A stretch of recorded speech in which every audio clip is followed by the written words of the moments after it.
Shalom. Call Loyan Wakabah La Yahweh Bashim Yahushai Bashim Rachakwadash. Double honors to the elder apostles of the great millstone who rule well. Peace, blessings, and salutations unto the hopeful elect tabernacle of David. Scattered throughout the four corners of the earth. Now I just want to do a little slight um, response to this little debate in which Sa Neter had Jabari, going up against Captain Tazaryach, in which I wouldn't even bother. It's a waste of time. All these years, and how many of these dudes have Tazaryach and the ISUPK, Captain Kataza, whoever, how many dudes in this community have they converted?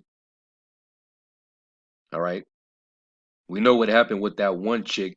She called herself Empress something. She claimed to be a Israelite. She went to the ISUPK after claiming that Kemet crap. And next thing you know, you don't hear a peep. You don't even hear nothing about that lady. So, like I said, what's the point? But we understand. As long as they rub elbows with these guys, they get all the attention that they need. The clout. They're not really in this thing to serve Yahweh Shem Yahushai and feed the sheep. It's all about entertainment. Forwarding their brand. All right, and the Most High just gonna do away with Jake, man. And when you look at what they're actually talking about, is let you know that this whole black conscious thing is a joke and it's fading out. That's why they gotta bring the Hebrews into it, because the Hebrew thing gives life unto this whole movement.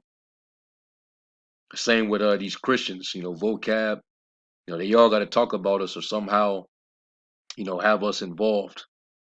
You gotta debate a Hebrew, have a discussion with them, because without us, nobody would be talking about you. Nobody would be watching your platforms like that. We're in a time of, dire straits. It's about to be damn near civil unrest in the country. It can possibly spark off a civil war because of the economic hardship. With the inflation, the fuel prices surging, your food supply is being destroyed purposely. They're talking about power outages right in the smack dead in the middle of the summer where it's hot in the midst of a damn drought. These troublous times we coming into, and these niggas want to talk about what? Can black women disrespect black men, and we say nothing? So that's a debate. So this whole thing is a joke, man. We know the scriptures say not to be unequally yoked together with unbelievers. All right. But what fellowship do righteousness have with unrighteousness? But we know Tazaryach and ISUBK, them dudes ain't right themselves. So, this is the perfect fit. But anyway, what I want to do is I'll play a little snippet of this where you're gonna see a so-called black woman come up, and it was funny, but it was embarrassing at the same time to see, what our women has become reduced to in this wicked cesspool, Babylon. Our women are a bunch of whores. And the prophecy said that would happen. So let's play it real quick. And then we're gonna fast forward because I saw Netta hit Tazaryach with that question about Prophet Hosea and whether that did the Lord really have Hosea get with an actual harlot and marry her and have two children with her. And you're gonna hear Tazaryach's response showing you that dude is very limited in the understanding of these scriptures. So let's play this real quick. And then I seen a brother with the stick, your security on the side with the stick. He got a stick? Yeah, he got a stick. Oh, Hit somebody with a stick. Yeah, you know, a tomahawk stick person. I know that I'm working right now. did work. $100 or more. God damn. You fucking money. Say that again. ZoeRalston.com. Please come on my website. I'm working. Yes, it's $100 for services, $50 each part. Let me know. ZoeRalston.com. Please come on my website. I'm working. Yes, $100 for services, $50 each part. Look at our women, man. That right there, that's a damn freaking shame, man. See, these other nations can look upon us, just by looking at our women, because she's a reflection. She's of the essence of the condition of our people, man. Just look at our women. All right, now, it's a blessing that we got sisters that are actually, turned back and no longer represented that way. If they ever did, but you still got these women out there.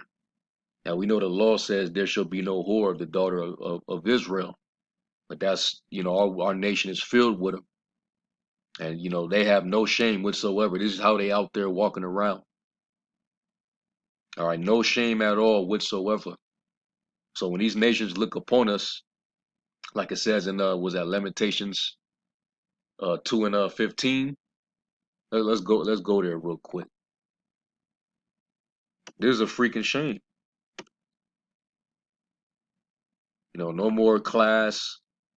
No shamefacedness, no humility. We came a long way, man. We became very degenerate. Lamentations 2 verse 15, it says, all that pass by clap their hands at thee, they hiss and wag their head at the daughter of Jerusalem, saying, is this the city that men call the perfection of beauty, the joy of the whole earth? All thy enemies have opened their mouth against thee. They hiss and gnash the teeth. They say, we have swallowed her up. Certainly this is the day that we looked for. We have found, we have seen it. And it makes their day, when they see our women like that, man. Because it shows signs of defeat, that we've been a defeated nation, since we've been brought over here. Very downtrodden. She walking around with her breast out, piercings all over the place, gone. And all Jay can do, instead of, shame this woman and rebuke her, tell her to have some dignity and put some damn clothes on and repent of that harlot lifestyle, they lusting after her. Oh, damn. So, but this is the same community that say she's God. What a freaking joke. So anyway, let's let it play, and then I'm gonna actually skip forward to Tazaryach. Let me know.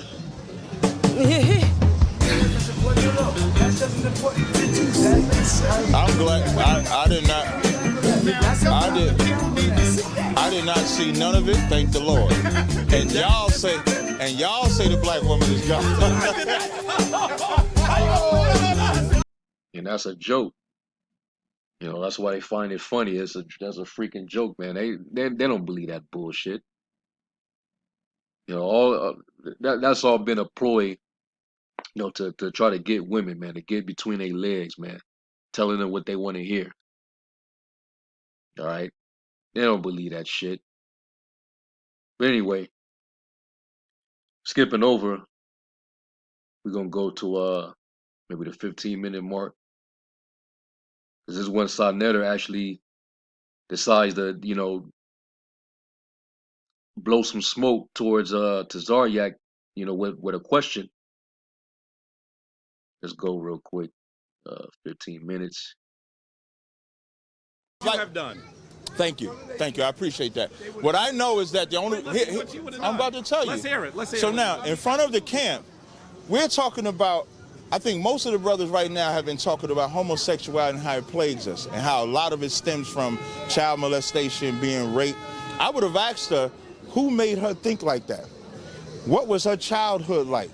Those are the things that I would have said to her. Now, why would she have stayed? Because the camera was on her. The camera would have been my friend, because as I'm talking to her, she thinks the camera is her friend, because that's why she stopped, because the camera. So now with the camera there, because you ain't see her.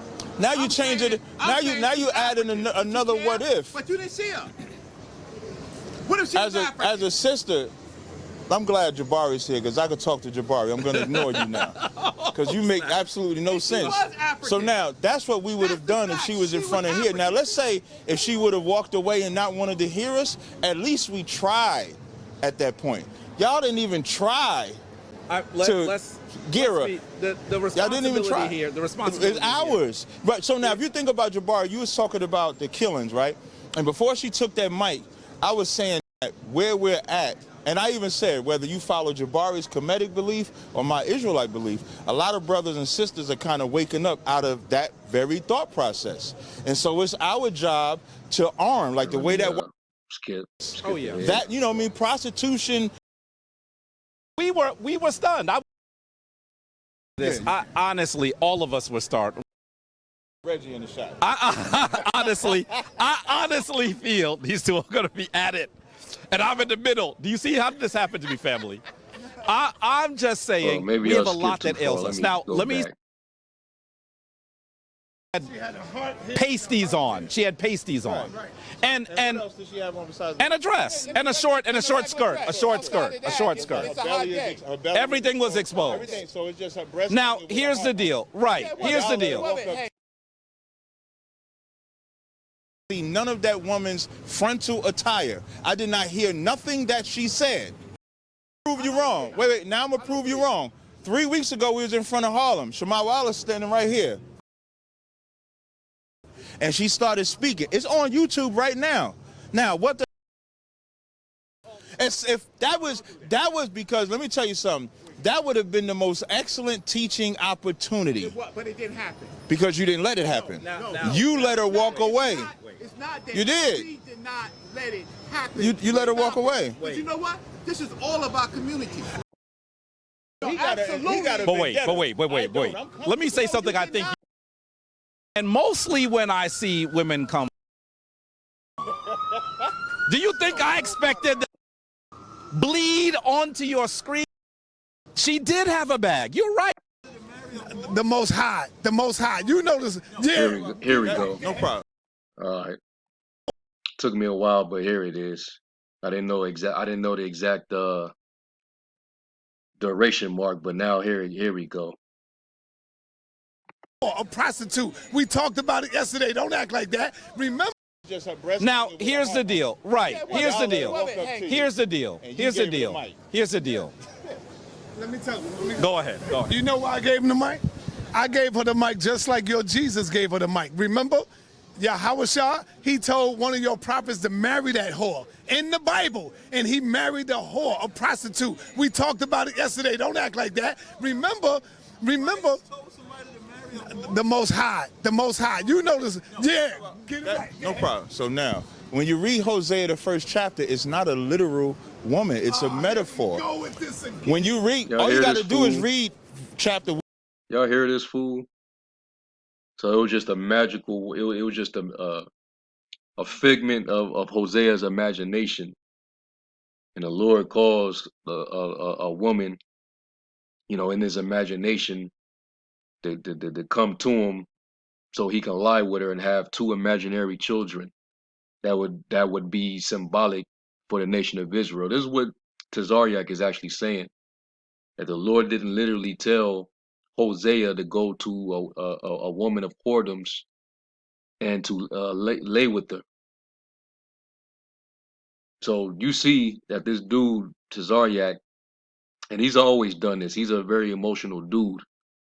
All right, when it comes down to stand firm, kick your feet down and stand upon the law of the Most High, because all the laws of the Most High, all his judgments are righteous. There's nothing wrong with it. All right, but because he still has a mind frame of this world, he can't really stand upon it. So this is how he has to spin it. So let me run it back real quick and let you hear him again.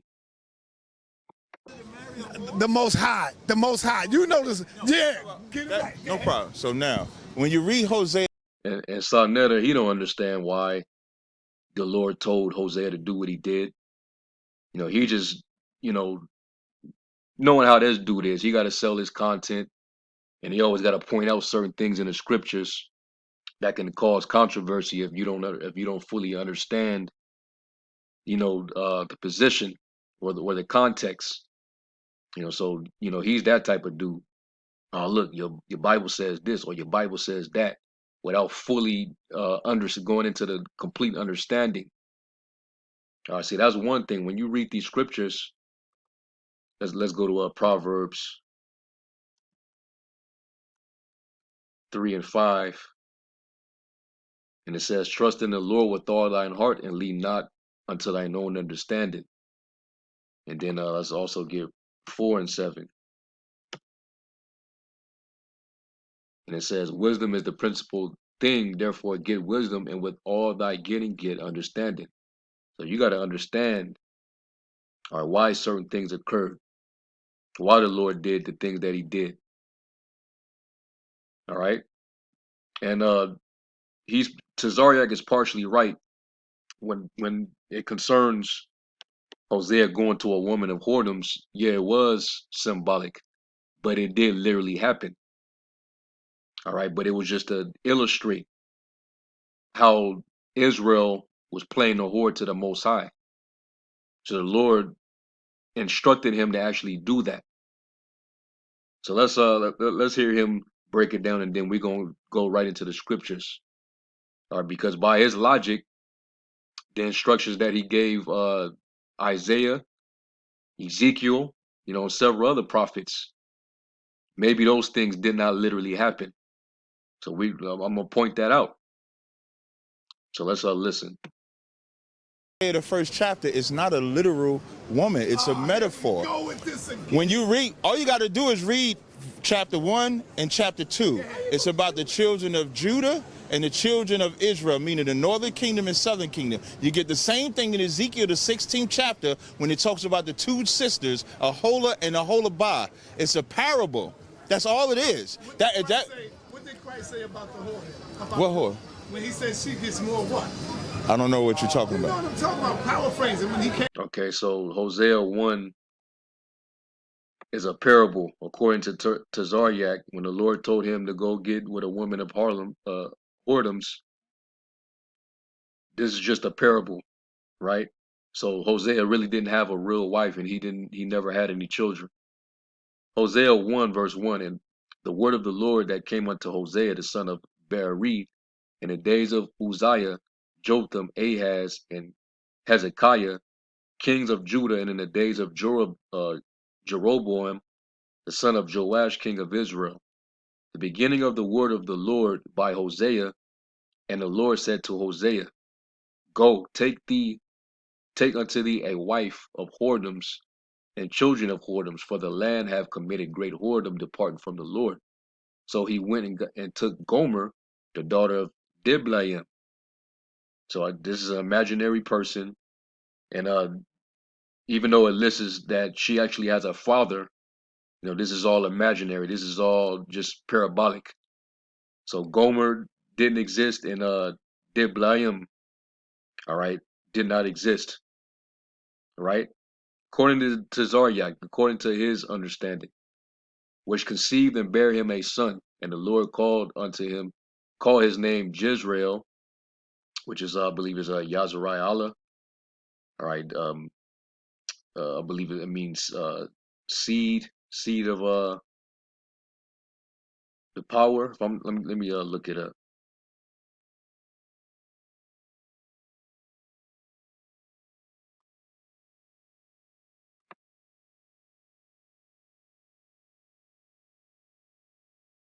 And you got Zarai, which means seed,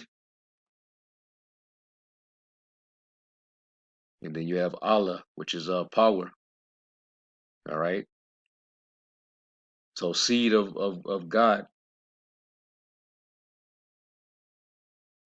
So let's go back. So apparently this son is also parabolic. He's not a real son of Hosea. It says, "For yet a little while, and I will avenge the blood of Jezreel upon the house of Jehu, and will cause to cease the kingdom of the house of Israel. And it shall come to pass at that day that I will break the bow of Israel in the valley of Jezreel. And she conceived again and bare a daughter.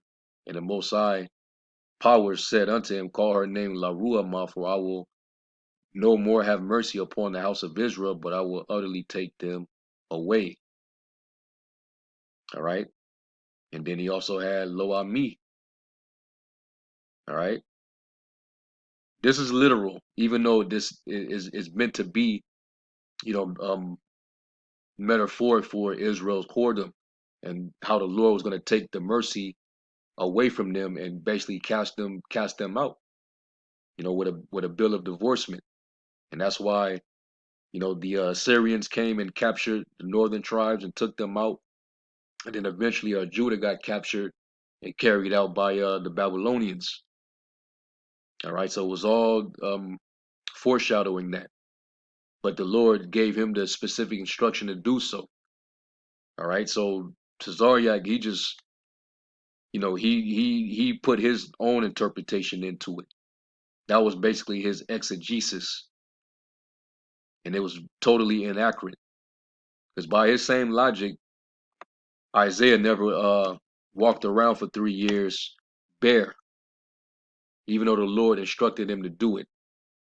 This is Isaiah 20 and verse 1. It says, "In the year that Tartan came unto Ashdod, when Sargon the king of Assyria sent them and fought against Ashdod and took it, at the same Salakia, at the same time spake the Lord by Isaiah the son of Amos, saying, Go and loose the sackcloth from off thy loins, and put off thy shoe from thy foot. And he did so, walking naked and barefoot." So, according to Zaryak, this would have been also just symbolic, and it wasn't literal. It never happened. All right. And the Lord said, "Like as my servant Isaiah have walked naked and barefoot." Now, Netter would have, he read this and he probably stopped there. He'd be like, "Yo, what's up with your God telling, you know, uh, prophet Isaiah to walk around butt naked? Tell me about that, family. What's going on? You know, we need to get understanding, family." Like, without actually getting the context and the history and why the Lord instructed him to do what he did. And when you read further on, it's going to tell you why the Lord is instructing him to do what he did. And also the Lord, when the Lord spoke something, when he gave you an instruction, that was final. That was it. You did exactly what the Lord said. We trembled at the word of the Lord. All right. So it says, verse 3, it says, "And the Lord said, Like as my servant Isaiah have walked naked and barefoot 3 years for a sign." So it was a sign. All right. That's the purpose. The purpose for him stripping naked was, it was like a portent, like a dire prophecy. All right. And then it further goes on to say, "And wonder upon Egypt and upon Ethiopia, Cush. So shall the king of Assyria lead away the Egyptians prisoners and the Ethiopians captives, young and old, naked and barefoot, even with their buttocks uncovered, to the shame of Egypt." So it was going to represent how these two nations that Israel was actually going to try to seek to for protection against the Assyrians, the Lord was going to basically cause them to be subdued in battle, and they were going to be taken as prisoners, and they're going to be walking around, barefoot, no clothes on, and ashamed. All right, and that Israel, because they actually was trying to seek to them and trust them, they were going to be put to shame. It says, "And they shall be afraid and ashamed of Ethiopia, their expectation, and of Egypt, their glory." Jake was always trying to go down to Egypt for help. It was always an infinity about Egypt. All right. And inhabitants of this isle shall say in that day, behold, such is our expectation, whether we flee for help to be delivered from the king of Assyria, and how shall we escape? All right. So after the military defeat, they they couldn't have it. Their expectation was put to shame. And the Egyptians and the Ethiopians, they were led captive and they were taken bare. So that's why the Lord had Isaiah do that. Okay. So let's go from there. Let's go to Ezekiel, because according to Tazaryach's logic, because Hosea, him taking a wife of whoredoms, that was just symbolic. That wasn't. It didn't happen. It was literal. It was all imaginary. So maybe this instruction the Lord gave Ezekiel was imaginary too, even though this was also symbolic. Ezekiel 5:1, and thou son of man, take thee a sharp knife, take thee a barber's razor, and cause it to pass upon thine head and upon thy beard. Then take thee balances to weigh and divide the hair. Thou shalt burn with fire a third part in the midst of the city when the days of the siege are fulfilled. And thou shalt take a third part and smite it with a knife, and a third part thou shalt scatter in the wind, and I will draw a sword after them. Now you can already tell by how the instructions that the Lord is giving him that this is foreshadowing what the Lord is going to do to Israel. But this is all an illustration by him literally doing it. The Lord giving him instruction to do it, and he's doing it. But this is an illustration of how the Lord is going to bring judgment to Israel. Come on, man. Thou shalt also take thereof a few in number and bind them in thy skirts. Then take of them again and cast them into the midst of the fire and burn them in the fire, for thereof shall a fire come forth into all the house of Israel. All right, and this is representation of how the Lord's gonna smite them with plague, a third part with the plagues, then another part with famine, and then how he was gonna scatter them, drive them among the nations. That was all this was talking about when you read this chapter. All right, they were going to fall by the sword. They were going to die of famine, plagues, and they were going to get scattered, man. But apparently, this was all imaginary. It didn't really happen, though. All right, it was just a parable. And when you go even to the previous chapter, these were things that the Lord was telling Ezekiel to do, just to declare, Israel's judgment, man, that they were going to get defiled bread. So what did the Lord do? He told them to eat eat your bread, prepare your lentils and your fitches and your beans and your wheat. All right, and basically you're gonna ration it.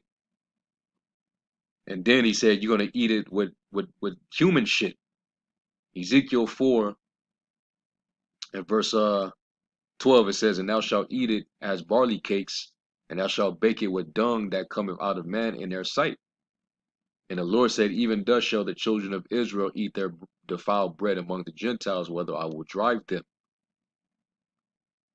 Then said I, Lord power, behold, my soul have not been polluted.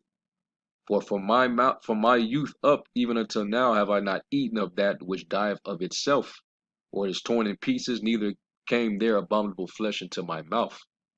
Then he said unto me, lo, I have given thee cow's dung for man's dung, and thou shalt prepare thy bread therewith. But according to Tazaryach, this is all in Ezekiel's mind. This didn't really happen. So you can apply that same logic and you'll see that it doesn't line up. It doesn't make any sense. Showing you that this guy has limited understanding. And really, he's doing so because he really doesn't agree. He's ashamed to stand upon the truth.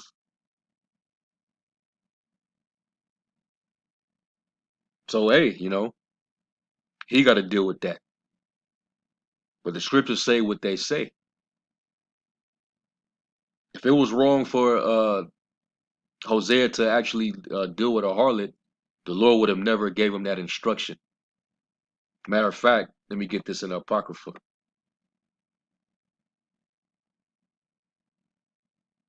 Let's go to Tazaryach the 15th chapter.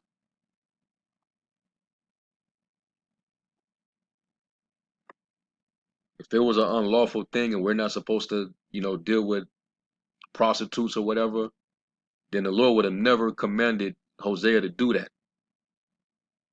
Tazaryach 15 and verse 11, it says, "Say not thou, it is through the Lord that I fell away, for thou oughtest not to do the things that he hateth. Say not thou, he have caused me to err, for he have no need of the sinful man."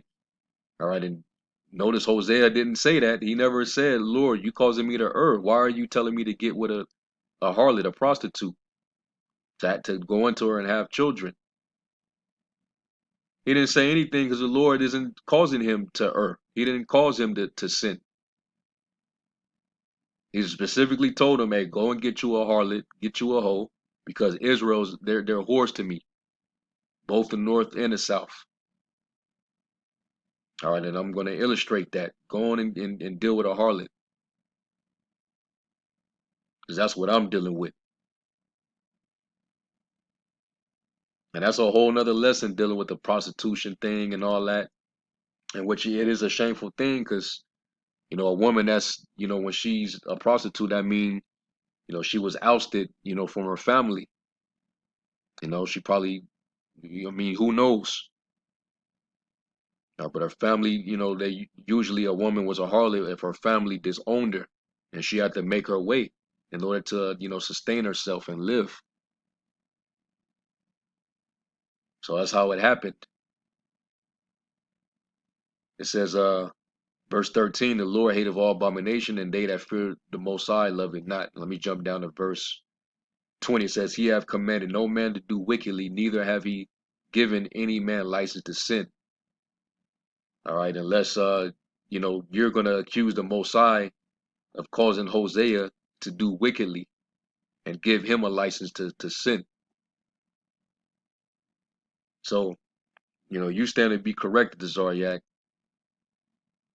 All right, and you've been deteriorating in the understanding of the scriptures, over these years, man. You waxing worse and worse. But I believe it's because y'all done sold out. That's what I really believe. But who knows, man? That's, at the end of the day, the Most High he's gonna bring everything to the light. So anyway, with that, let me give all praise, glory, and honor to Yahweh Shem Shai. To the next lesson, I say, Shalom.